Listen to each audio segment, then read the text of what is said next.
Ladies and gentlemen, good day and welcome to TeamLease Services Limited Q2 FY22 earnings conference call, hosted by ICICI Securities. As a reminder, all participant lines will be in the listen-only mode. There will be an opportunity for you to ask questions after the presentation concludes.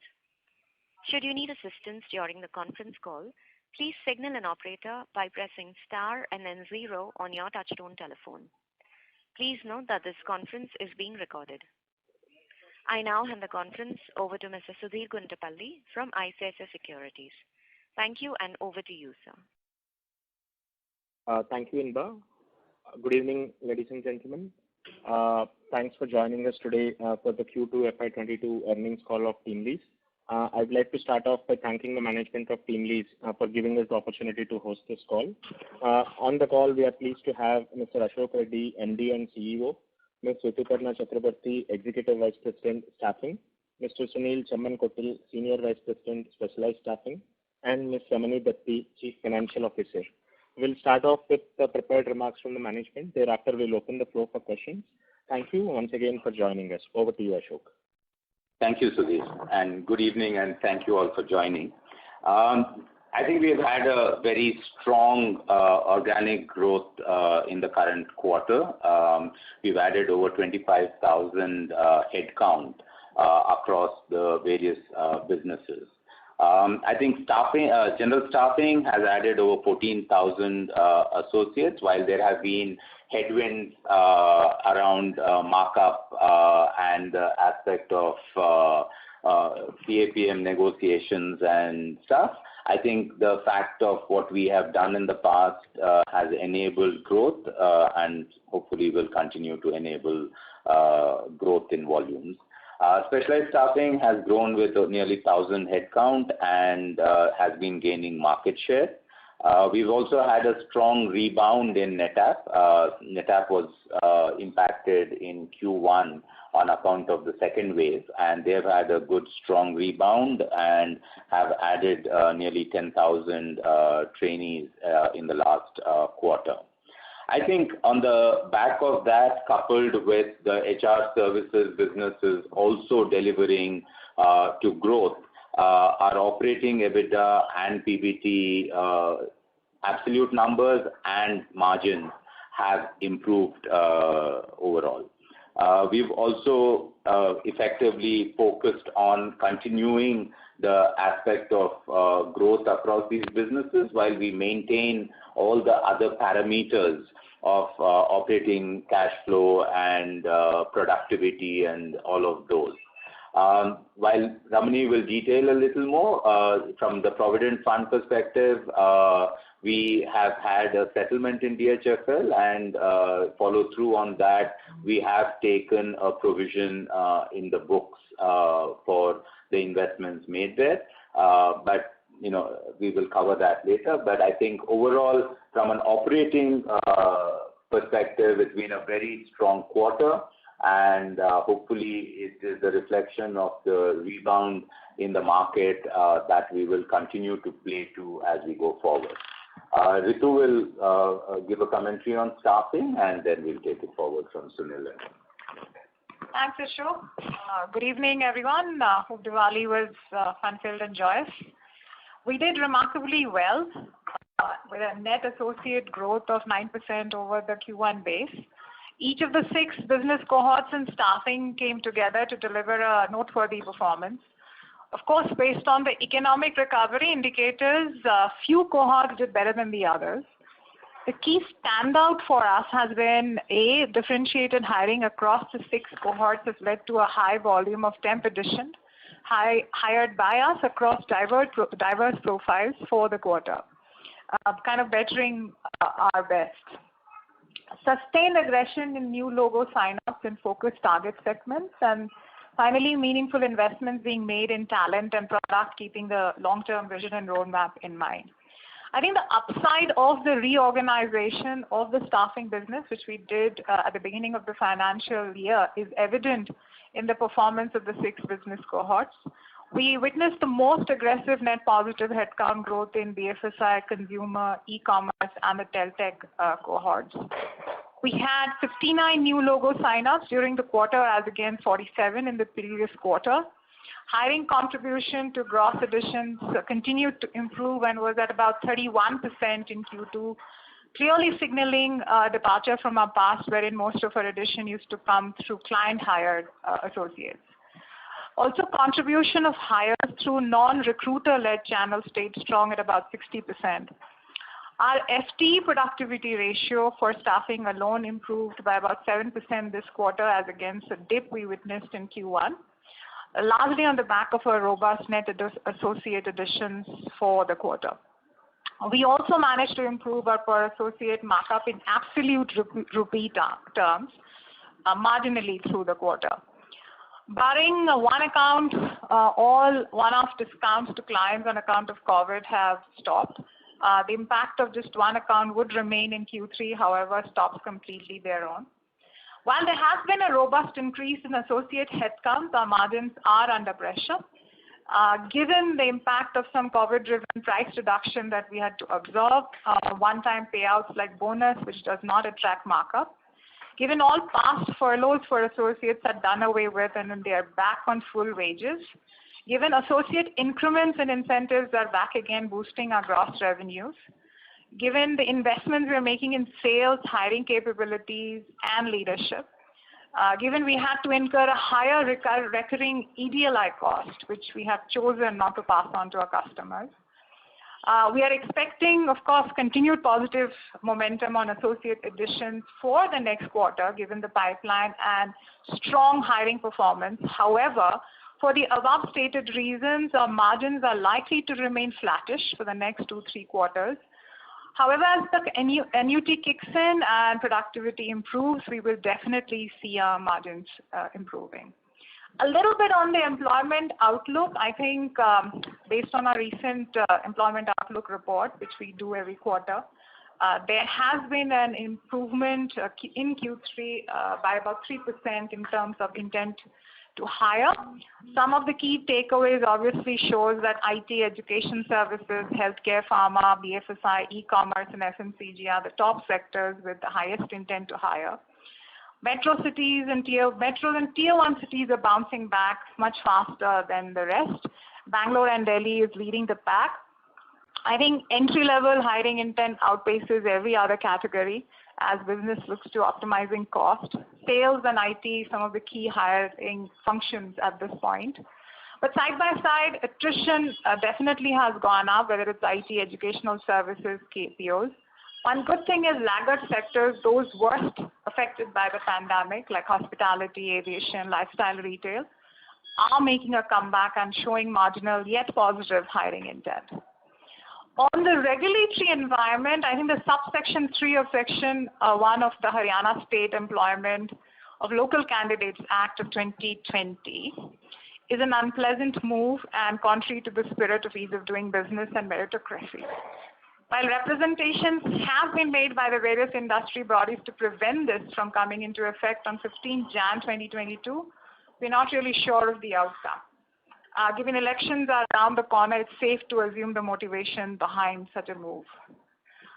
We'll have some disruption in hiring of candidates with monthly wages below 30,000, but we're at the moment trying to kind of assess the extent of it. Meanwhile, government continues to maintain an uneasy silence over the implementation of the 4 labor codes, the deliberation and the alignment with the states being cited as the primary cause for the delay. So while we have executed on our objectives of the reorganization of springboarding scale, differentiated hiring, and improving productivity, however, the future direction for us in staffing now lies in developing stronger contextual mastery across the 6 business cohorts, create differentiated servicing and differentiated product stack as per the future needs of each customers in each cohort. Thank you. Thanks, Ritu. Good evening to everyone on the call. I hope you and your families continue to stay safe. We are delighted to share with you that we had yet another exceptional quarter with increased market share gain. The digitization supercycle post-pandemic has led to huge deal wins for our customers, and the same translated into a healthy pipeline for us. Despite a huge talent war leading to skill shortage, we focused on addressing the supply side challenges by offering hire, train, deploy solution in collaboration with our in-house TL EdTech company. Our state-of-the-art solution has helped our customers to meet their talent needs on time. Our strong hiring capabilities, coupled with hire, train, deploy solutions across skill levels, particularly in the new age skills like digital skills, have ensured our customers place more trust on us to fulfill the increased talent demand. These efforts have translated 11.5% growth of our consultants headcount over the previous quarter. We closed with a headcount base of 8,713. Our sales engine continued to fire on all cylinders, resulting in 42 deal wins in Q2. In the last quarter, we did 27, but we did a 42 deal win this quarter. New deals coupled with phenomenal growth in existing clients due to increased fulfillment of demands helped us to grow the revenue by 36% year-on-year and 17% quarter-on-quarter. We have been focusing on fulfilling high-value mandates and hire, train, deploy solutions, which has helped us to improve our gross margin substantially. We increased by around 400 basis points year-on-year and 50 basis points quarter-on-quarter. Current quarter, we have maintained a gross margin of 19.75%. PBT grew 41% year-on-year and 20% quarter-on-quarter. We improved our PBT margins by 17 basis points despite investments towards creating additional capacity, capability, team leadership and long-term incentive provisions for our employees. We are confident of maintaining the PBT margins in the same range. I would like to thank my team for a customer-centric approach which made us partner of choice across the segments.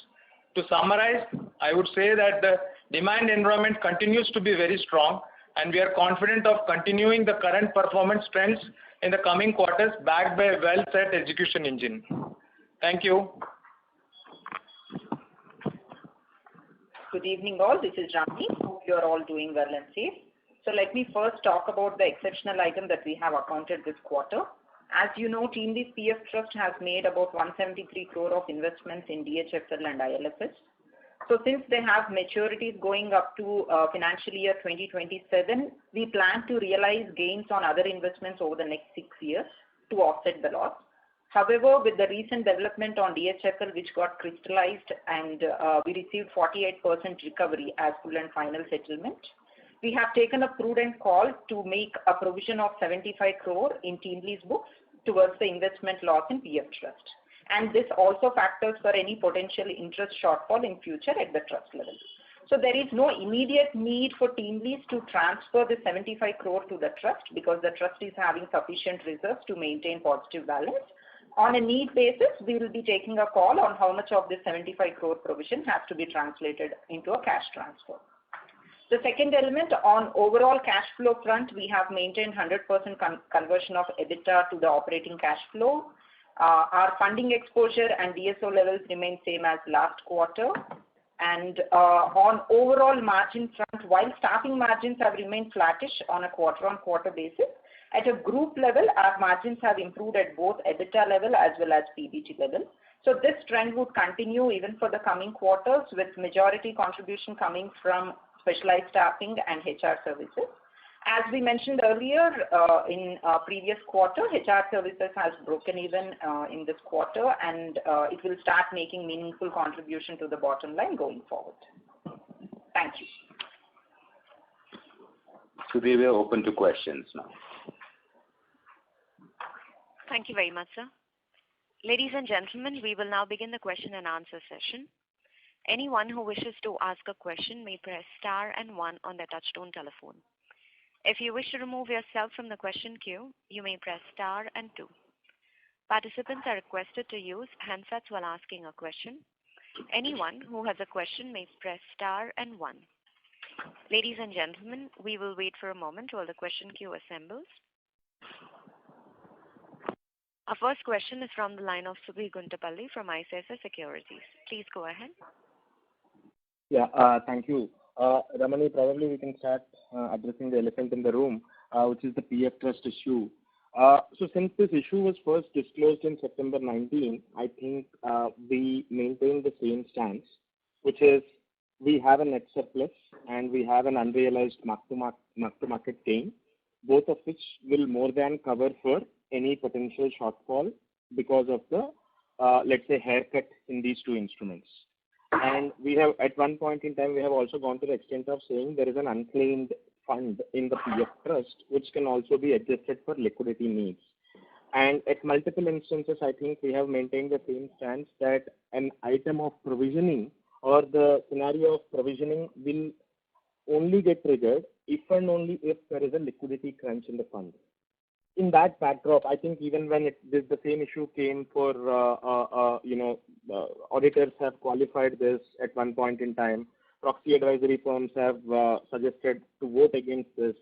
All those instances, we have maintained the same stance that, there will not be any liquidity crunch in the fund. Accordingly, there will not be a scenario of provisioning to be made.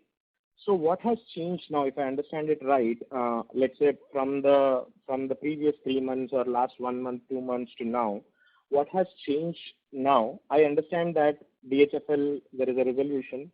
In fact, it's a pleasant surprise for me because the expected recovery earlier was lower than what you are able to recover now. So that should be a logically positive development. So what made you change the stance and kind of go for this provisioning at this juncture? Sure, Sudhir.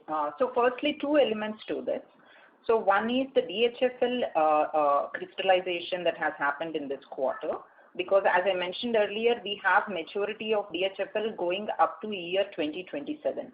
And our plan was between the reserves that we already have on the balance sheet of PF Trust plus the future gains that we plan to realize on other investments over the next 6 years. Between these two, the plan is to offset the investment losses of DHFL and ILFL. So that's one element. And that got crystallized now, and we have to upfront book for the investment loss in the books of PF Trust, not in the books of TeamLease.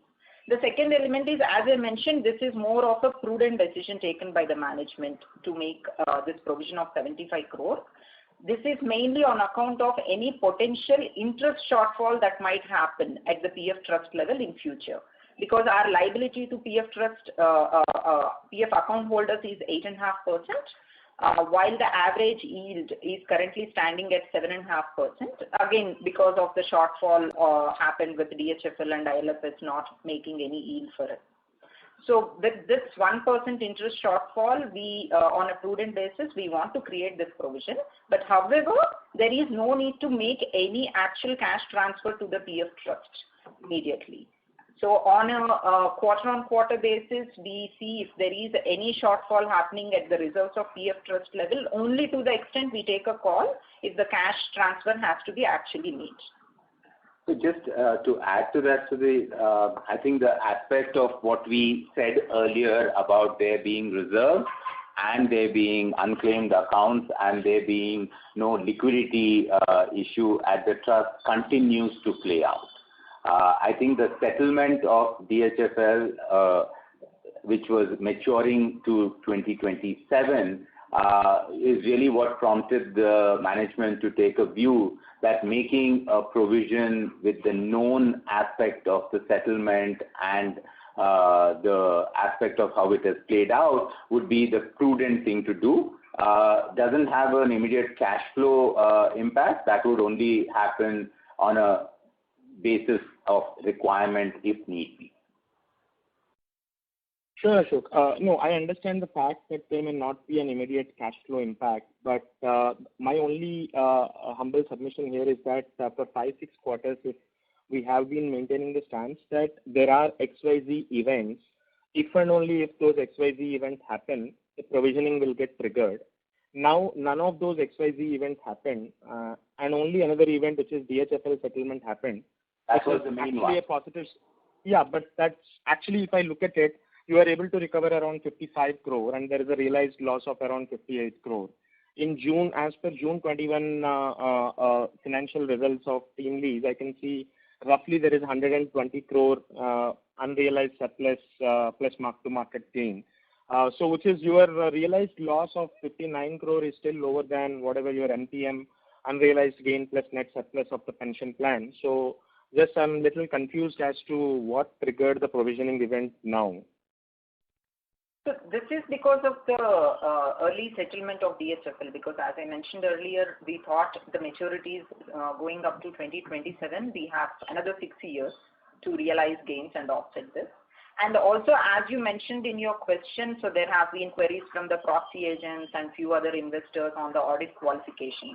So it's more of a prudent call taken by the management to also get the qualification removed and take this one-time exceptional hit of 75 crores. Yeah, sure, Ramani. Sorry for stretching this again. But my earlier question holds on and it remains. Actually, when we were saying that we don't need provisioning for the last 5-6 quarters, and we were saying based on the fact that there is a good amount of unrealized MTM gain plus unrealized surplus in the pension plan, we were not really betting on the fact that in the next 6 years we will make some excess income and that excess income will be able to offset the loss realized on these two instruments, right? We were only betting on the unrealized gain which we are seeing in the plan at that point in time.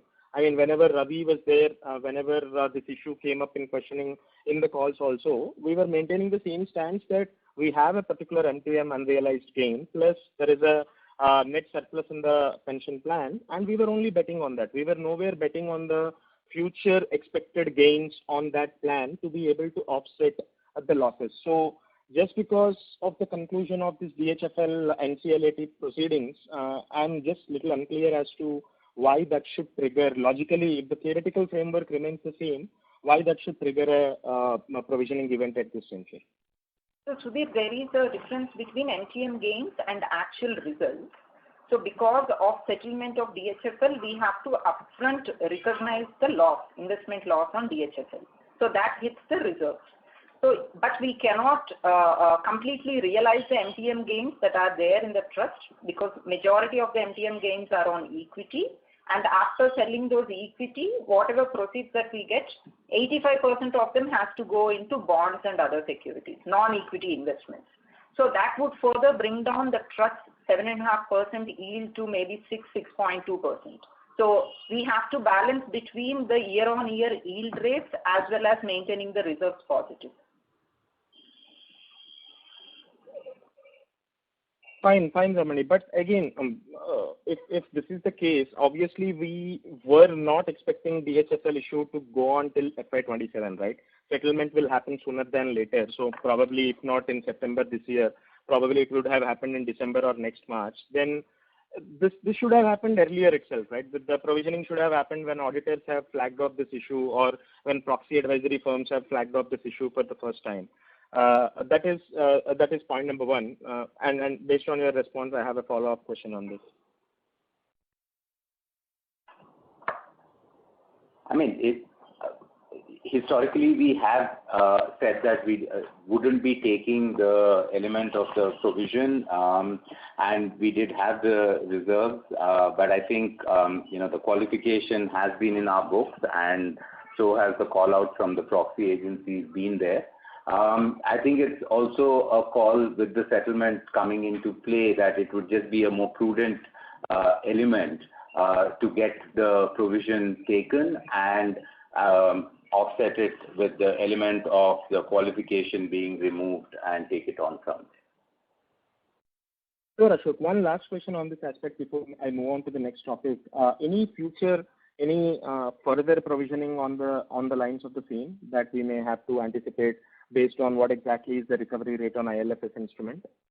So I don't think we would have additional provision required. I think we have factored for the element of ILFS recovery also into the overall provisioning that has been taken. So we don't see any future addition to this provision. Sure. And just if I understand it right, this is a trust and TeamLease is a trustee, right?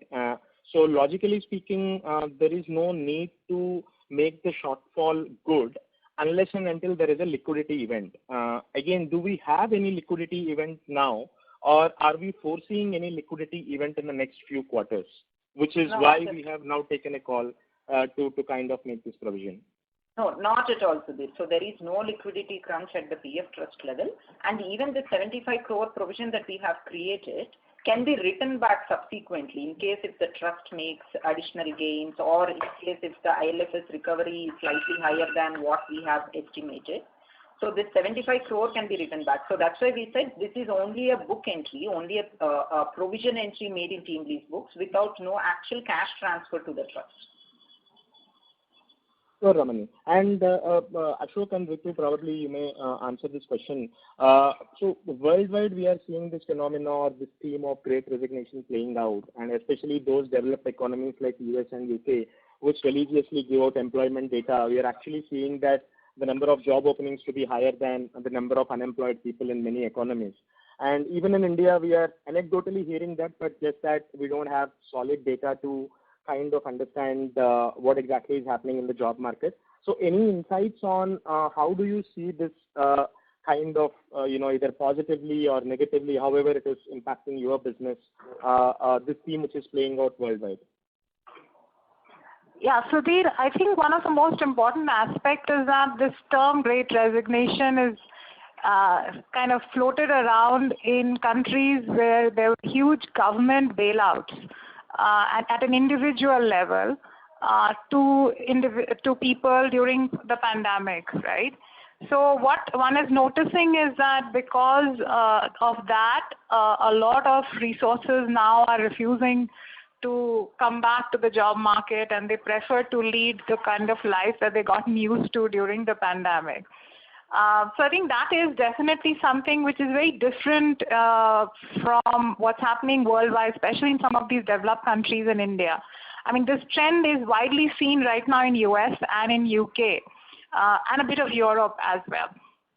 But thankfully in India, we have not, of course, there was no such government pandemic-driven pensions or subsidies that have been given to at an individual level. That's one huge difference.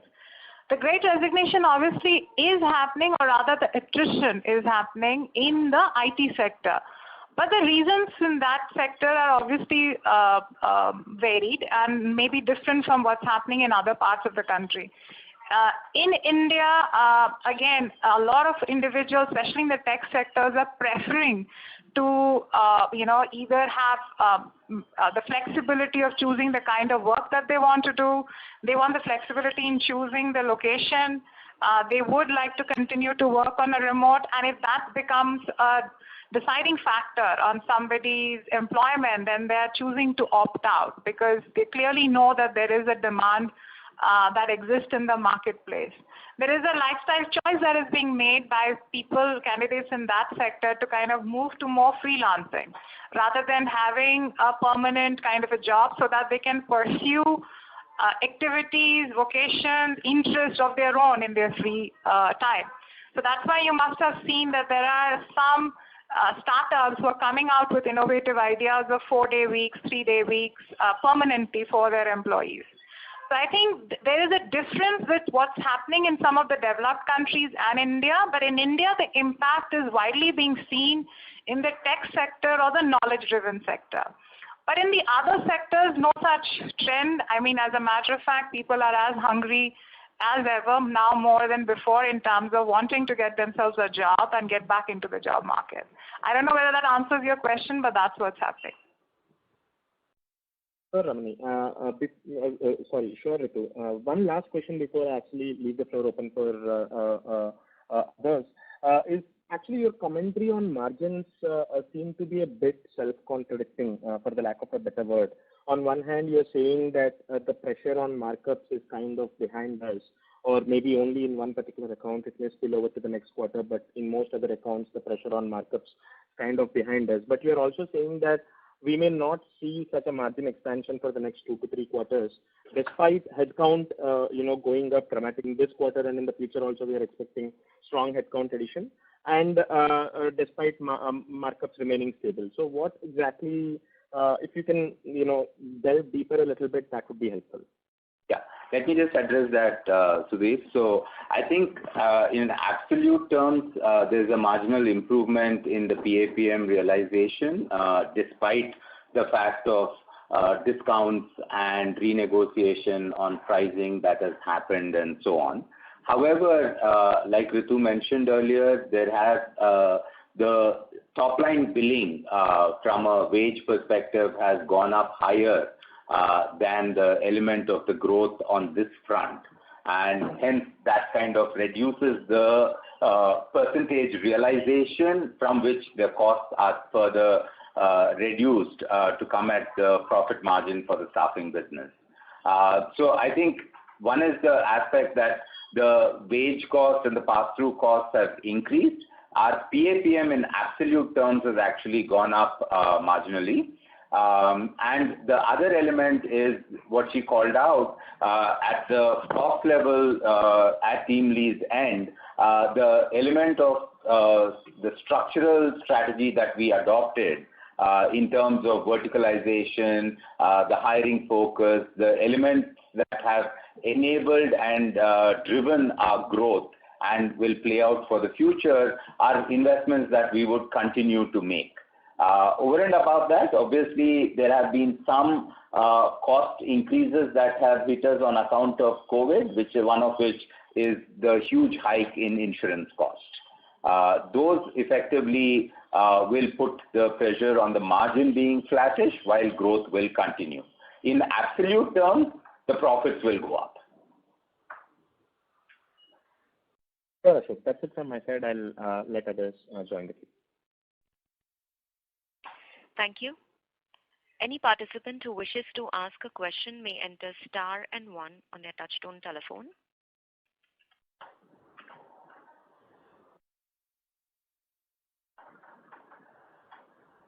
Ladies and gentlemen, if you wish to ask a question, you may enter star and 1. Our next question is from the line of Manish Gupta from Solidarity Investments. Please go ahead. I just wanted to understand how your PF trust structure works. Is there a return that you are guaranteeing to your employees under that scheme? So 8.5% is the statutory requirement as a return to the PF account holders under the trust. So it is guaranteed 8.5%. So the government announces annually the rate of credit to be given to the Provident Fund contributors, and that is currently at 8.5%. And is there so how do you intend to generate 8.5%? Because that would assume that you would need to take certain equity exposures, right? So the corpus of the trust can be invested in percentage terms across central state government bonds, across corporate bonds, and across equity linked investments. And effectively adhering to this, the element of the return plays out. So then what is... Yes. Sorry, I interrupted you. Please go ahead. Yeah. So, and these are dictated by the government in terms of what categories and what percentages can happen, and those are effectively looked at before making the investment. So, do you have internal guidelines at present on what is the equity exposure? So, Yes. So currently we have a capping of 10% on total equity exposure, while the statutory limits allow us up to 15%. So again, on a prudent basis, we have internally capped it to 10%. And also under equity, we are only investing in indexed funds, not direct equity. And currently the exposure is around 6% in equity. So my question is that if, let's say, long-term and index fund returns 11%, let's say 12%, right? And you are saying you are capping that exposure today at 10%, and you want to return 8.5%.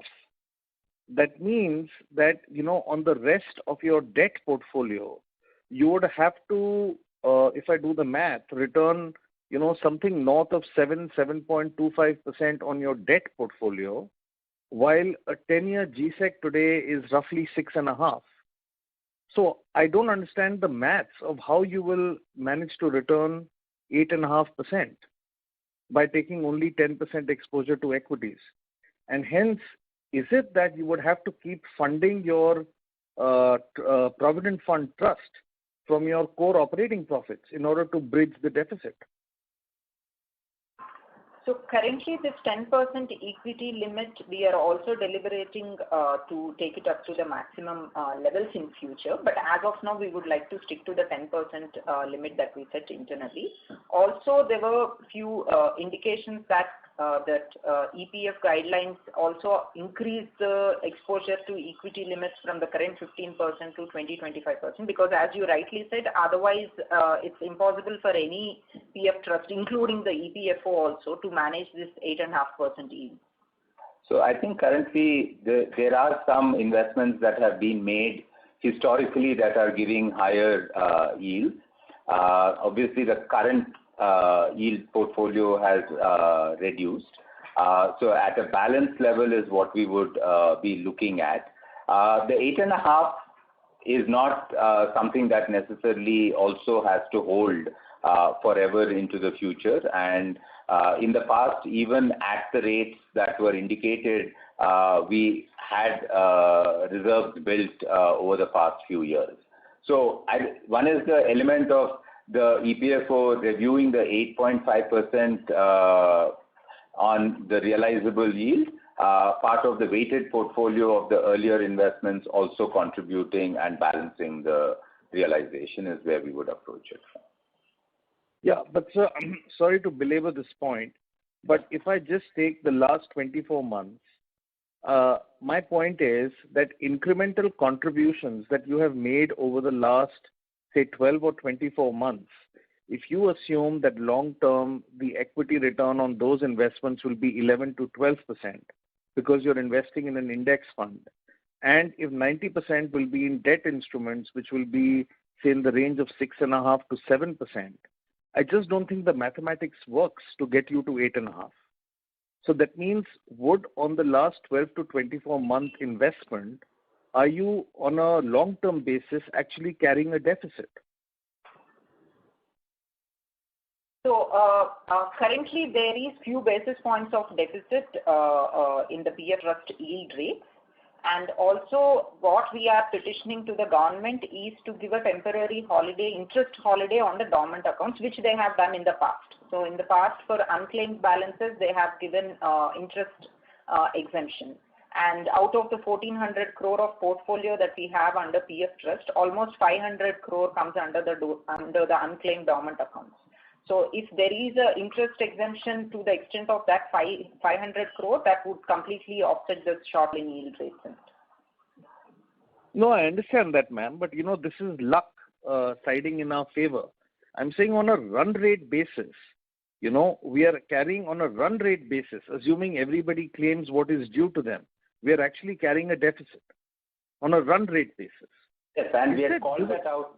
Yes, I agree with you, Manish, and we had called that out earlier, saying that it is at a few basis points less than the realized required rate to be given. And we will be revisiting the equity exposure policy on a quarter-on-quarter basis, whether we have to increase it, managing the risk and yield rates. And ma'am, there is no other option for you but to follow this 8.5% guaranteed return. I mean, you can't make it a managed contribution plan which is invested based on risk, a certain risk profile that people choose.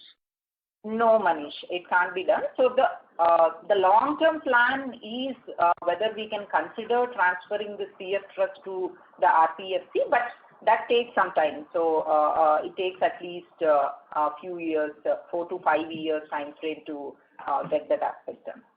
But that plan is there in the long term. Okay. Thank you, ma'am. Thank you. Thank you. Any participant who has a question may enter star and 1 on your touchtone telephone. Next question is from the line of Sachin Shah from MK Investment. Please go ahead. Yeah, hi. Thank you for the opportunity. Sorry, I'm a little naive on this PF thing. So, continuing with the previous question, if that 8.5% guaranteed for whatever reason you are not able to earn from the investment that you made, you will have to make it up from your core business profit. Is that a correct understanding?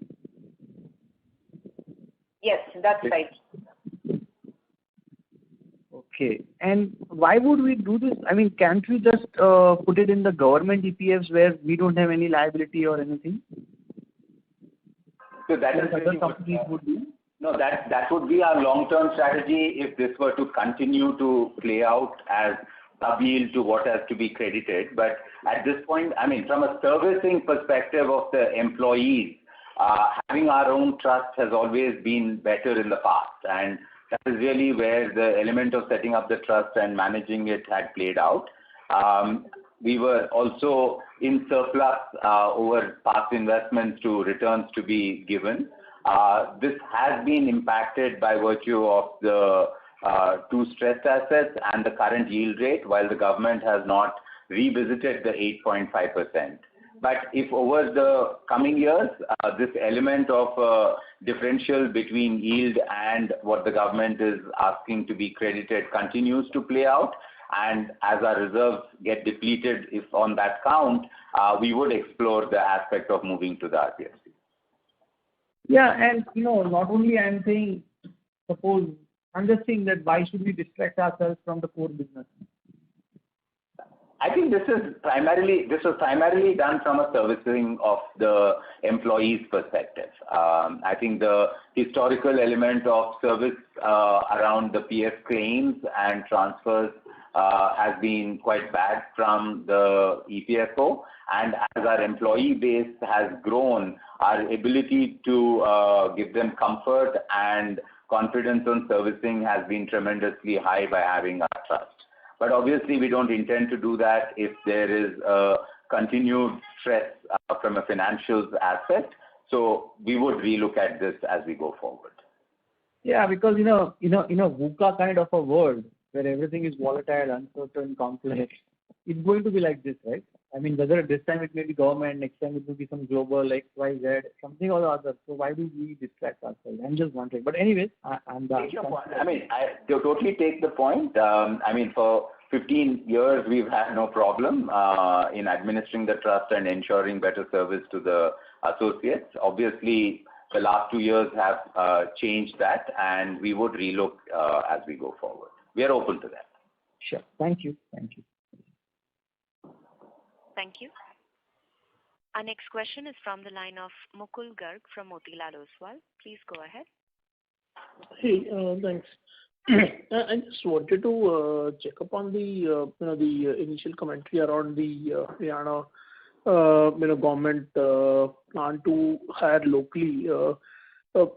Is that something which will be more from a nuisance perspective for you, or do you think there can be a meaningful impact in our business because there is a requirement to hire locally, and maybe you will not be able to find enough people under that 30,000 rupees per month category? I mean, it's more nuisance at this point, Mukul, rather than actually impacting the business. I think some of the governments have been approaching this reservation for locals, for local jobs. In the past, even Andhra Pradesh has done this, and the throwback from industry has been where is the local talent to map to the jobs. So they have been a little flexible on not following it through and so on. So I think to some extent at this point in time, it is more a nuisance value rather than impacting any of the growth aspect. But, I'll have Ritu also add into that. Yeah, I completely agree with what Ashok said, that it's more an irritation. And finally, the reality on ground in Haryana is that local talent, they are not available for the said jobs. And the thing is, if you look at the wage level of 30,000 and below, this essentially covers even call center, domestic call center, international call centers. It also, at one hand, covers all the delivery agents, sales profiles. So I think sooner or later, I'm sure prudence will shine upon us, and especially the government of Haryana.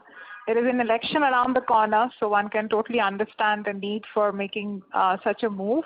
However, from some latest reports that have come in, industry bodies have chosen to contest it at the court level. So we'll have to wait and watch how this essentially goes.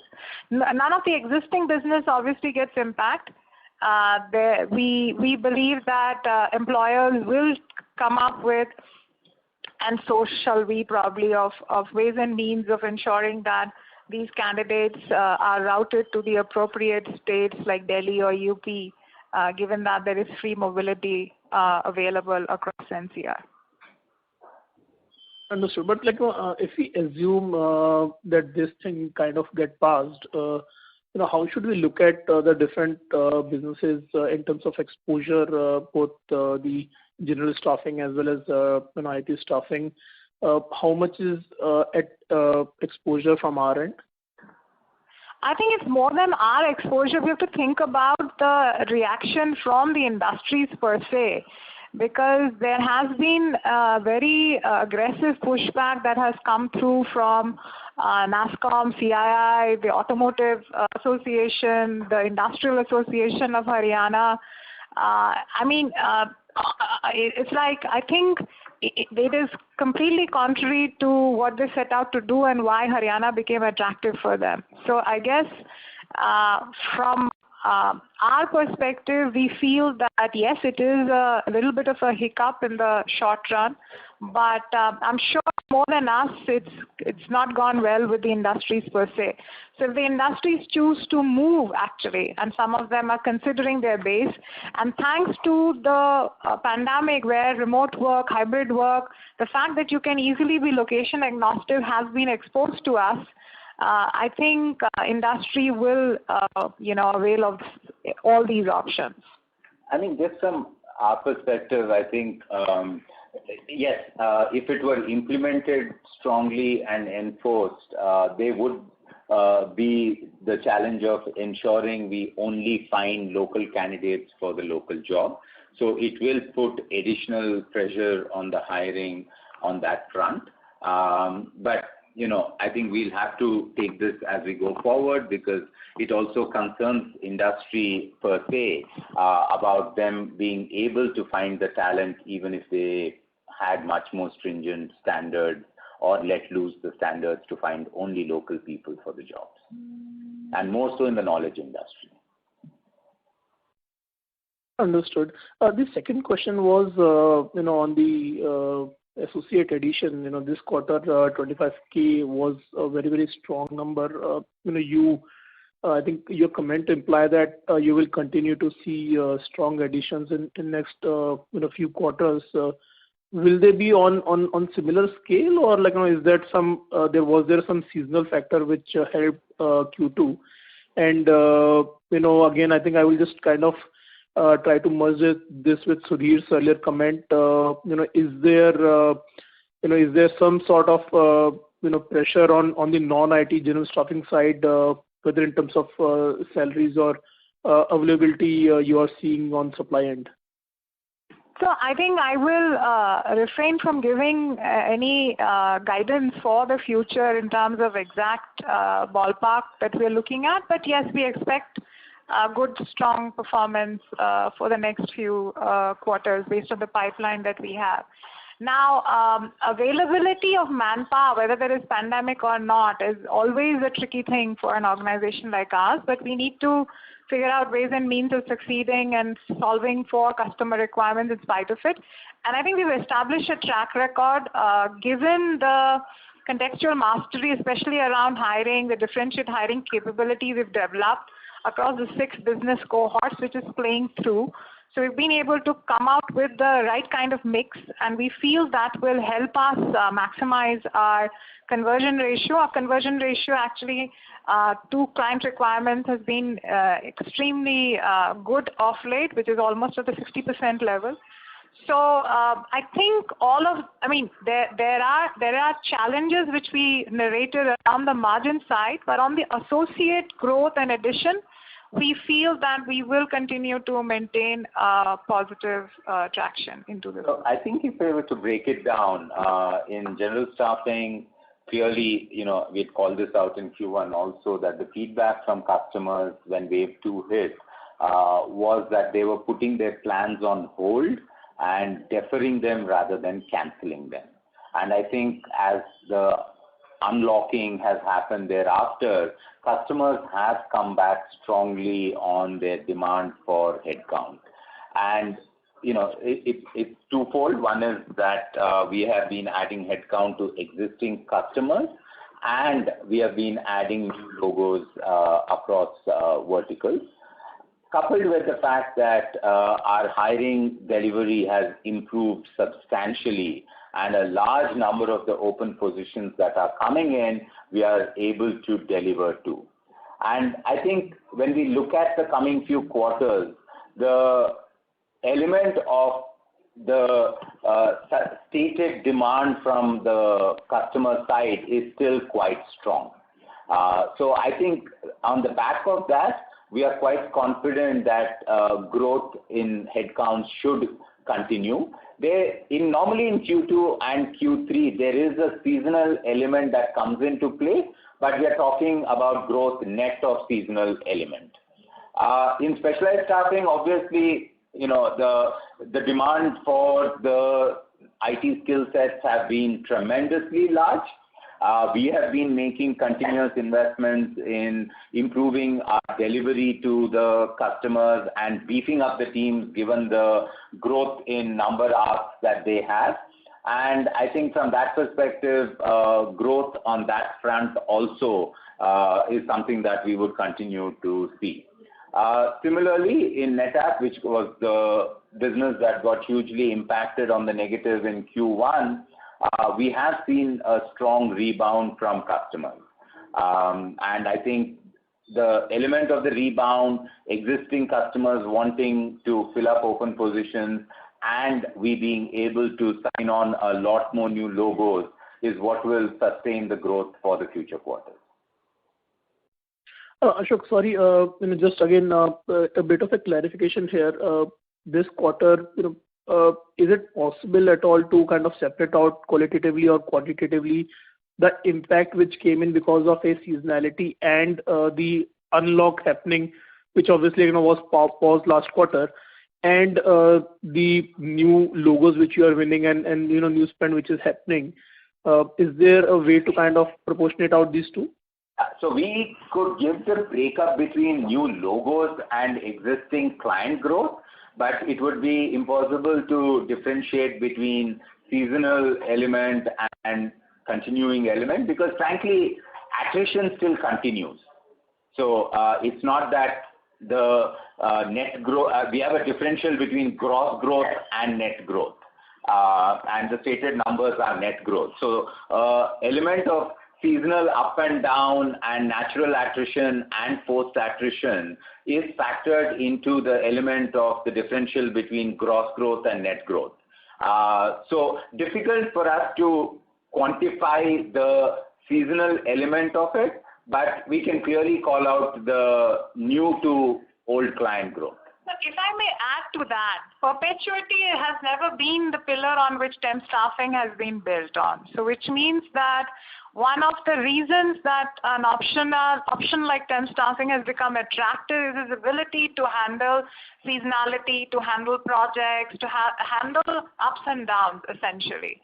So for us, this has always been the case that the Q2, Q3 are essentially the quarters where there's always a spike in demand and pretty much reflects the domestic consumption pattern and what happens overall in the GDP of the country. So I guess, like Ashok mentioned, it's very difficult to unpack the impact of it. So some of the gains which we see in Q2 and Q3 actually has a longer yield. And some of the gains we kind of end up losing probably towards Q4, but that's how this business works. But overall, I think, Mukul, we do expect a net, as we have had a net growth in Q2, we expect a net growth in the coming quarters. Mr. Garg, I'm sorry to interrupt. So much. May we request you to return to the queue? Thank you.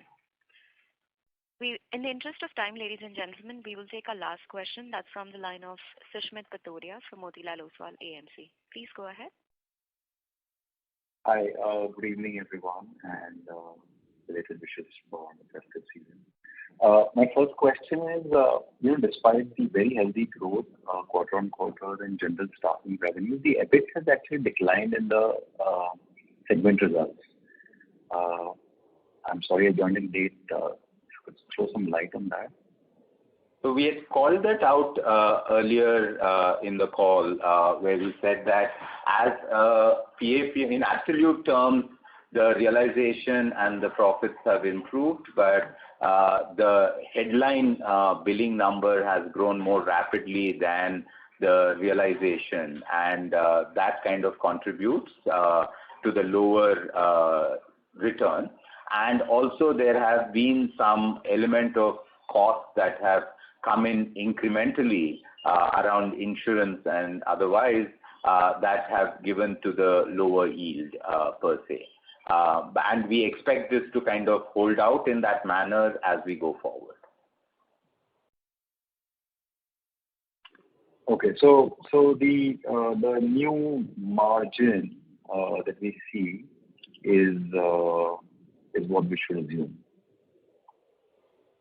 because of the increased insurance cost. Yeah.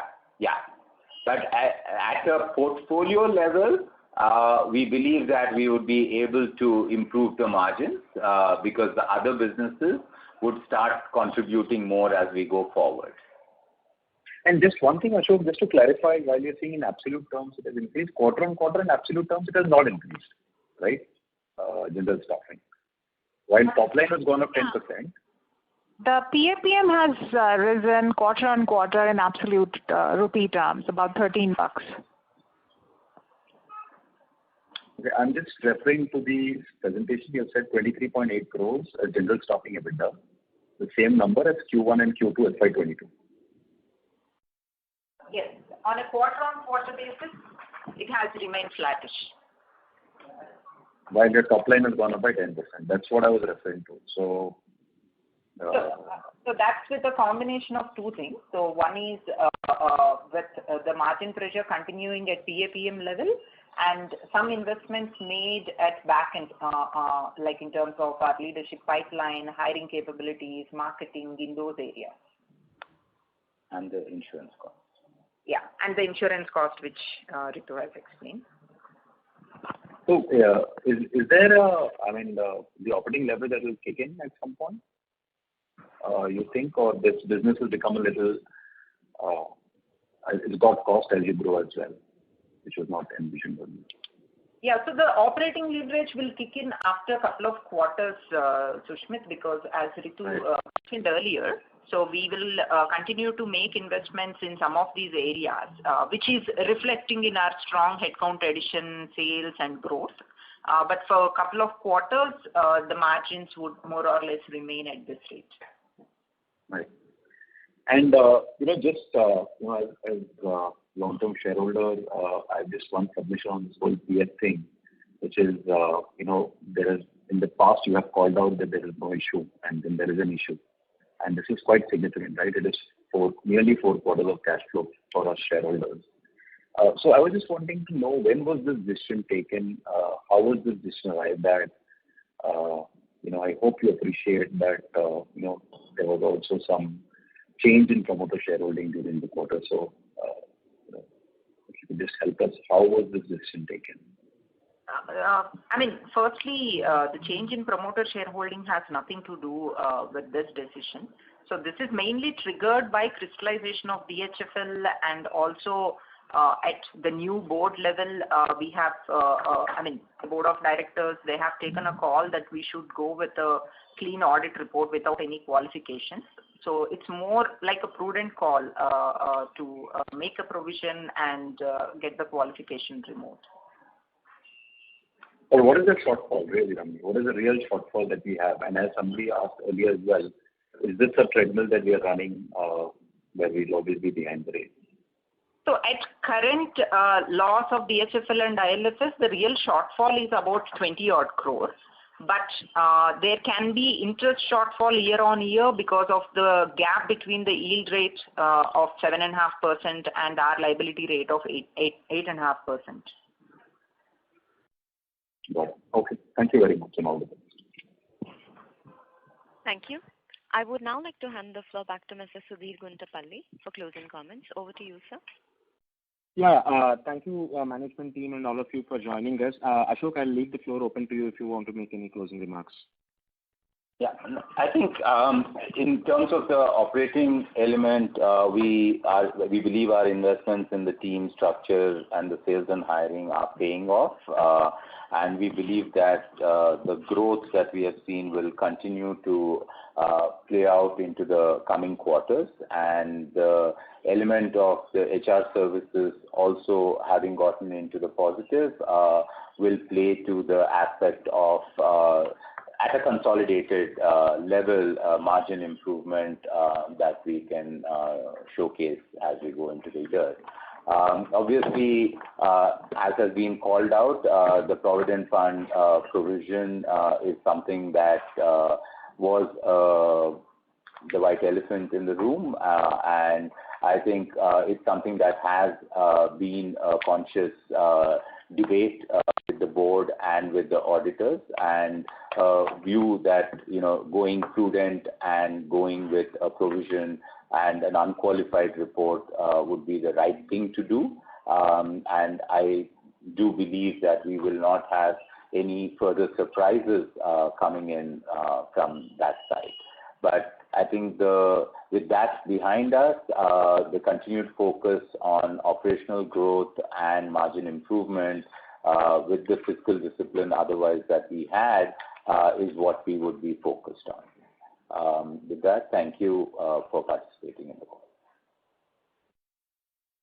Thank you.